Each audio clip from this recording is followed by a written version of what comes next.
We are back again, and today I'm going to show you 4 meals with one whole chicken. This is going to be for lunch. I'm just going to show you some meals to hopefully get you inspired. The portions are going to be a little bit larger than the standard deck of cards. I have done this edition with a ham of 5 different meals plus broth, and for chicken, 4 different dinners plus broth. So stay tuned. So if you caught the date on the chicken, this is actually a chicken that's from 4/11. So I got it a little bit before then and I froze it. And that's a good thing about stocking up. Who can really say that they bought meat or anything, 5 months and they're eating it now? So if anything came up in between then, we are good to go. The chicken, the price that you saw was actually for 2 whole chickens. That's the way that Costco sells them. I buy the 99 cent per pound. You can get 95 cents a pound at Aldi, but the Costco one comes in a 2 pack. And then you can also get, I think, $1.09 is with the price at Kroger. So I'm just going to, you thaw it out. I bought it frozen. You thaw it out and wash it, pat it dry, and add whatever seasonings. You're going to just do it to your own preferences. I like to turn the chicken down, do it on low for about 3 hours, and flip it over on high for 2 hours. And if you prefer, you can even buy rotisserie chicken. So here I am going to prep the rest of the ingredients into this meal. I'm starting off with rice. I really like these airtight containers. I bought this one. It came with like a decorative kind of tablecloth pattern, and I just think that it also helps to keep the bugs out. It's just like an extra layer of protection. So I really do like that. So I'm just going to, and you guys probably didn't need to see me do this, but I'm doing it anyway. I'm just rinsing off the rice and trying to get it all nice and clean before I just add water and oil. I don't add any salt or anything like that. I just do my rice, my white rice, plain. And so here I am just adding the oil before I just go ahead and mix it and put it on a slow cooker. And it's just something that's really easy to help me out when I can't watch a pot. Next, I'm going to dice some vegetables. I got the smallest onion I could find, and I'm just going to chop that. You guys have seen me chop onions a lot of times. I'm just going to chop it roughly. I'm doing bigger chunks because that's what I like for the certain meal that I'm making, but you can dice it up or do whatever you like. And then once that's done, I'm just going to add some oil to the skillet that I'm going to be using and add the onions there. I don't worry about breaking up the pieces as much because once it starts cooking, I can go ahead and do that with a spoon. So I just do things really quickly just to get it done because my children are always waiting for me. To that, I'm going to add some diced up, pre-diced bell peppers from the garden that you guys have seen me harvest. This is what I do with it most of the time I get it. I just go ahead and freeze it, and I'm just mentally recording how many bags, quart bags, that I've been able to fill up. And then I'm just going to add some pre-minced garlic. I don't measure, I just kind of plop some in, which is what you'll see me do. I have a long tomato from the garden and some cherry tomatoes that need to be used, so I'm just gonna chop those up and throw those in. And once I got that cooking on the stove, I just put it on medium-high heat, and I want to cook it until the tomatoes lose some of the color and juice, and the tomatoes become translucent. And I'm just going to also cook up some beans. Now, if you know that you're making this ahead of time, you can go ahead and soak beans and cook them the day of. But I'm just going to do it quick and use some canned beans. And you can use pinto beans, any kind of beans that you like for this recipe. And I want to keep the seasoning, so I'm not going to rinse them off. You can even use chili beans, that works well as well. Here I'm just stirring things around, breaking the vegetables up, any additional pieces that I need to that I did not break ahead of time. And while that was cooking, the rice was finished, and so I was going to add it into all of the dishes that I'm going to be serving it on. I just wanted to put a thin layer on the bottom, and then all the toppings will go on top. This is going to be a plate on a power bowl. And now I'm taking that cooked mixture of peppers, onions, garlic, and tomatoes. I'm just going to spoon that down the middle. That's just for the presentation. You don't have to do that, and especially if you're in a rush, you don't have to. You can just do a quadrant if you want to as well.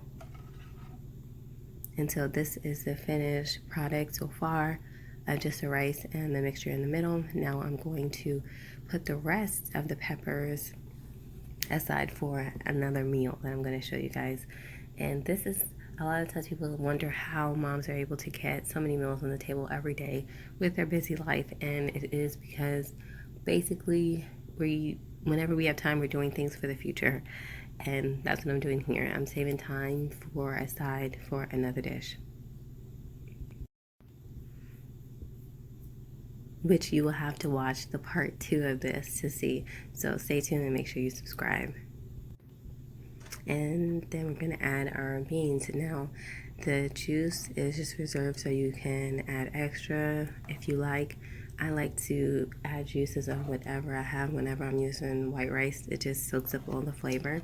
Again, do whatever it is that you like. I'm going to be adding a whole row of chicken, and we're going to be adding some guacamole as well. You can add salsa, you can add whatever it is that you want, as many sides as you want. And the last thing to be finished was actually the chicken. I got in a bowl that I thought was going to be big enough, but it actually wasn't. The bowls, they always look smaller on camera, but it is a pretty big bowl. And so I just decided to take portions of the breast and just put it in chunks so I can decide if I want to dice it up or shred it for whatever meal I'm going to make. This chicken was actually bigger than my usual chicken, so it did need to cook longer. And to have it fall off the bone as I usually cook it, it would have to probably cook another hour. But I didn't have the time today because my husband actually got home early. And I have the dark meat in a smaller bowl, and the white meat is in the larger bowl. And so I wanted to show you the portions that I'm going to be using to make the 4 meals. The rest of that chicken that's in the slow cooker, I still had a little bit more that I'll pick when it gets cool. And I'm also going to just fill the slow cooker up with water to cover the bones so I can make broth again. Here I'm going to dice the chicken so that can go alongside the meal that I'm preparing, and use a fork. Don't try to use your hands like I was doing in the beginning because it was very hot. Then once I chopped it up just enough so that it is bite-sized pieces, I went ahead and put them on the bowls. And as you can see, this is good sized portions, especially if it is going to be used for a lunch. You can also use it for dinner as well. And the last bit that I'm adding is just from easy to serve cups of prepared guacamole. You can, like I said, you can add salsa, you can do pico de gallo, you can do whatever it is that you like, and you can also add some shredded cheese as well.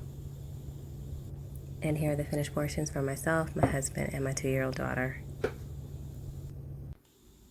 So usually when I prepare meals, I try to just make extra so that my husband has a lunch, but because I didn't do that, I'm going to now prepare his lunch that he can take tomorrow.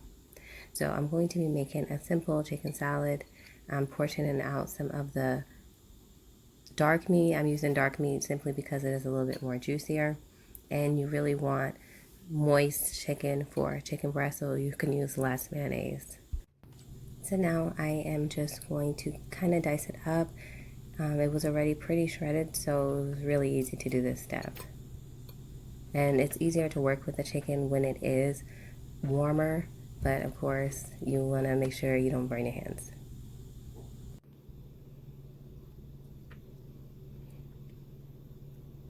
Here I am. I just added a little bit of chicken. I was just playing it by ear. Usually when I make chicken salad, I would actually use the canned chicken. Those are good to stock up on from Costco. And so I was just adding in some just until I thought it was about the same amount. We usually get about 2 sandwiches a piece. I usually give one to my daughter, and we might have a little extra as well. And this is the dark meat chicken that I have left that I'm going to reserve for another meal. Yes, I'm going to use that and make a meal. I find that when people eat the food, they are surprised later if you tell them how much it is. You can really stretch meals, and that's what I've learned from cooking for my family.